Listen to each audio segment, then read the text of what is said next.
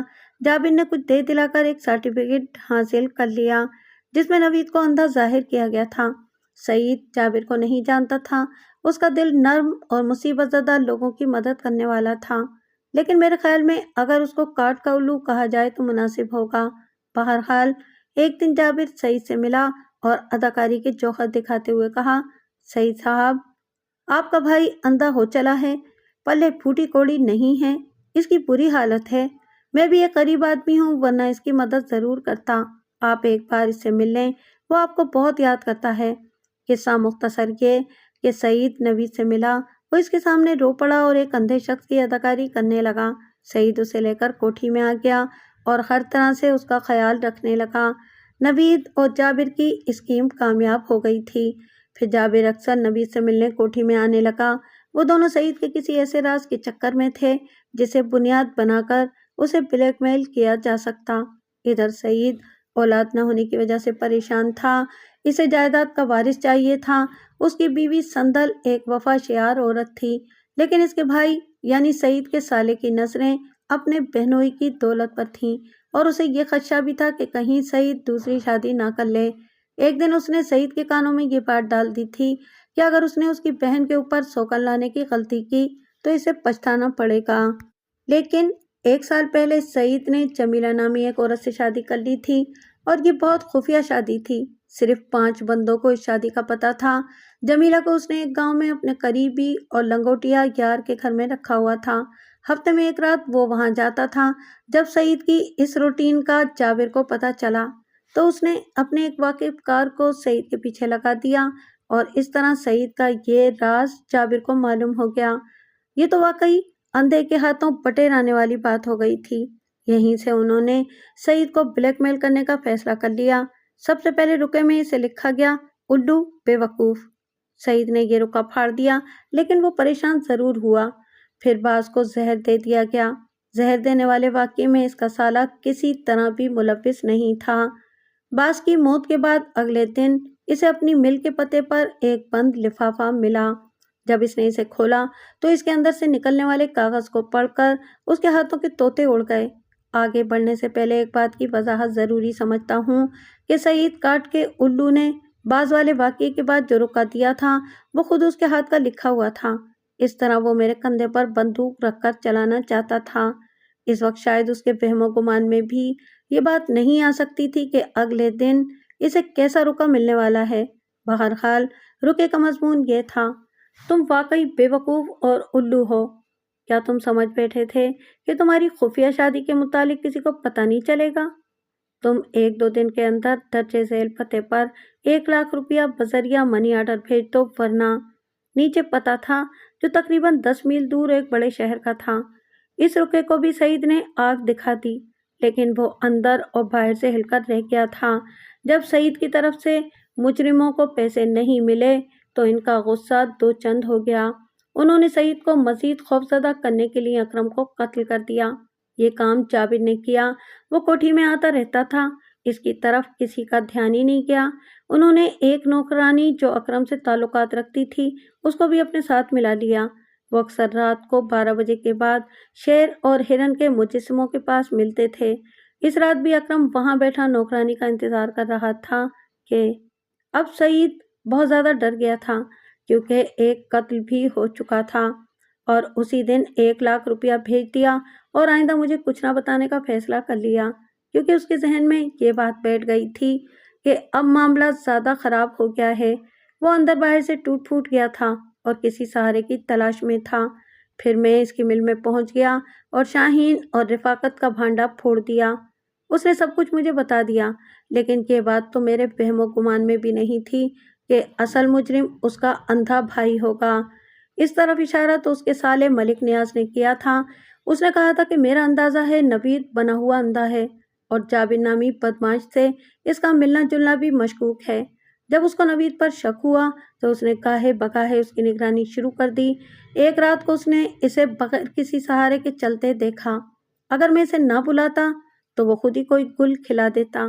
بہرحال جس طرح خدا کو منظور ہوتا ہے اسی طرح ہوتا ہے۔ یہ بات اپنی جگہ پر ایک اٹل حقیقت ہے کہ سعید واقعی کاٹ کا الو تھا، کیونکہ نقص اس میں خود تھا، وہ باپ بننے کے قابل ہی نہیں تھا۔ یہ بات کچھ عرصے بعد ثابت ہو گئی تھی۔ ہم نے جابر اور اس کے ساتھی کو بھی گرفتار کر لیا تھا۔